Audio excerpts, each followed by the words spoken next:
All right, so after a fantastic trip away to Girona, huge thanks go out to one of my old riders and professional cyclist, Chris Hamilton, and his beautiful new wife Yvonne, who let us stay with them in Girona in their apartment, fantastic apartment, and also a huge thanks to one of my current riders and his wife, who also have an apartment in Girona.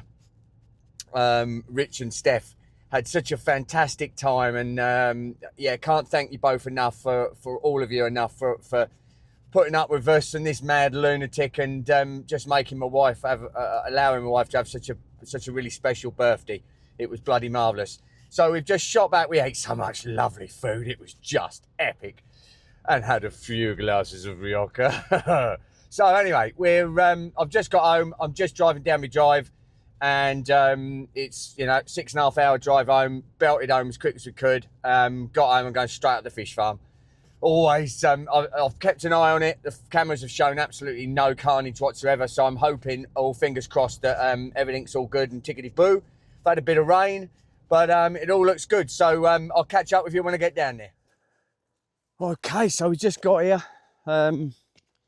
A few cormorants on the main lake, a few cormorants taken off from the trees up at the top lake, but of course there's nothing really for them to eat up there now. There's nothing in there that they can cause any problems with, and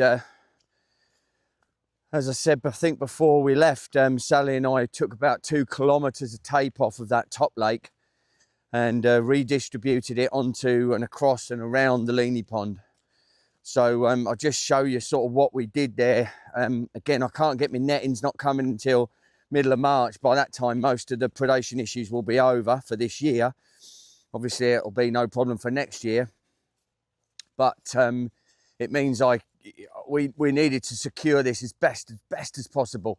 And I'll show you how we did that and what we did to try and make sure nothing could get in here while we were away.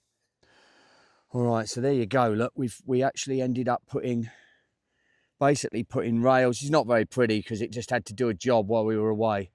But we basically put rails all the way around the outside to stop anything walking in. And then, as you can see, just complete. We really went to town on the ropes here, so that just nothing could land on it, because there were a few getting on. I don't know how, I've never seen any on here, but there were a few getting on. Oh, there's a little, one of the little fish just moved there. Where is it? Just there, look. So they probably want some grub, so I'm going to give it to them. It really is quite incredible. Walked up here, and although I'd seen probably 8 or 10 of the Black Death take off from this top area, they tend to be in these top trees, is where they sort of sit and roost during the daytime after they've had a feed. And obviously, if I'm not here, they just sit there and think they got the life of Riley. And 2 were actually on the lake. I couldn't believe it. Normally when the others take off, they go. So they've been away a few days. They've got some confidence up. Oh God, I wish I could get up here and really sort the buggers out. Let me tell you that. Anyway, let's keep going. Devastated. One of the best fish of the whole crew. Fully, absolutely mullered. This is on the Leney pond, but I've seen nothing on here. I could do no more. It's just, what can you do? What can you do? Lessons learned. It's the hard lessons you learn. You just can't deal with these creatures unless you put full fence, full netting up. So, going to be very short on these this year, and it's a devastating loss for us.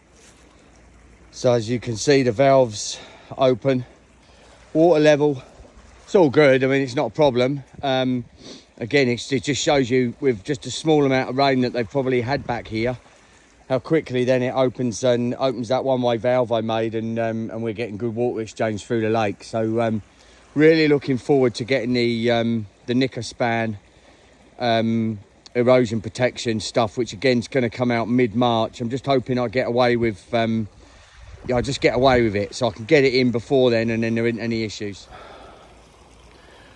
Well, I thought I'd take this opportunity. I'm just sat here where I've just filmed the one-way the return valve there that I set up, and there was 2 fish. two of the shooter C, well, the shooter C1 and a C2 Leney, probably one of the best ones of the whole bunch that made it through that whole year of predation on the top lake. And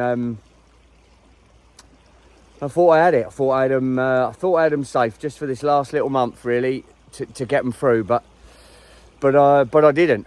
And you know, another fish farmer over here, a GM, posted just recently of some French fish farmers that are giving up. They've had a gutful.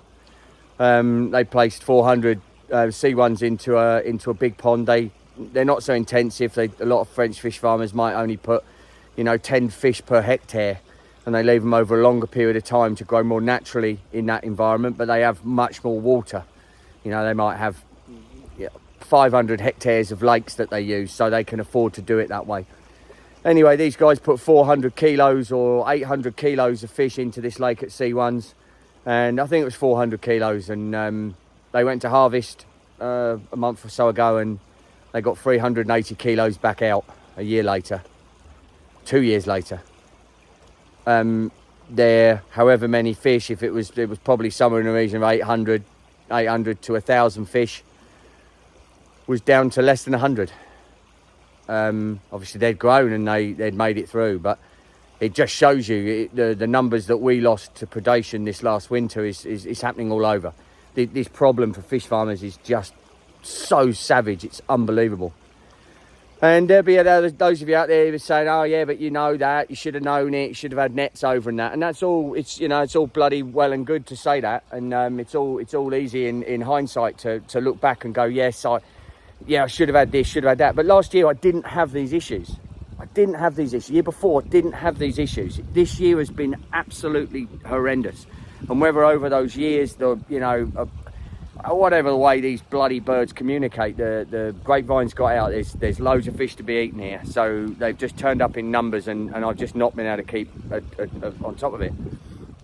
Sorry if there's bloody wind here, my microphone's just busted, so you have to put up with this. Yeah, in hindsight it's easy, isn't it? Easy to say, yeah, should have got netting and should have put netting over, but I thought I'd taken enough precautions to sort me out and to get me through, and I haven't. And when you've put every single cent that you've owned, you've worked your life to achieve, which we did. We moved from Australia, Sally and I, and we've sunk everything into this. It's not a, you know, I'm not one of these YouTubers, you know, gunning for bloody clicks. There's plenty of them out there building lakes for themselves. You know, they're multi-millionaires. They don't give a monkey's arse whether it fails or not. It's just about getting clicks, getting a few people watching. You know, this is real life, and it's real money, and it's real. It's our livelihoods, and you know, when you ain't got the cash to bloody do it, and you try to do everything else to make it work, it's super tough, guys. It's super tough. I just got one more month. I've just got to get over one more month, and hopefully we're past it. And yes, I'm not going to have anywhere near the yield of fish that I wanted coming through, which might mean we have to buy some in. But that's the nature of farming, and I understand it ain't going to happen next year. If we have to go and get a loan and sort it out, we'll do it, and I'll have netting over all these lakes, so I'm not going to have this issue again. But yeah, I'll just give you a heads up on it. It's gut wrenching. So back at Fensmere, I'm just going to go out and check the spots that I fed before we left. Shadow. Check the spots before we left. I'm still reeling, to be honest. I'm still just, I'm just devoed. With the loss of that fully, that was such a special fish. I just sort of envisaged that growing on and being something that we either reintroduced here to Fensmere or sold on to some fishery owner to be one of them prize fish, you know. That's how it goes. Look, I'll check these feeding spots, and then I'm going to turn it in for the night. I'm knackered. It's been a big day.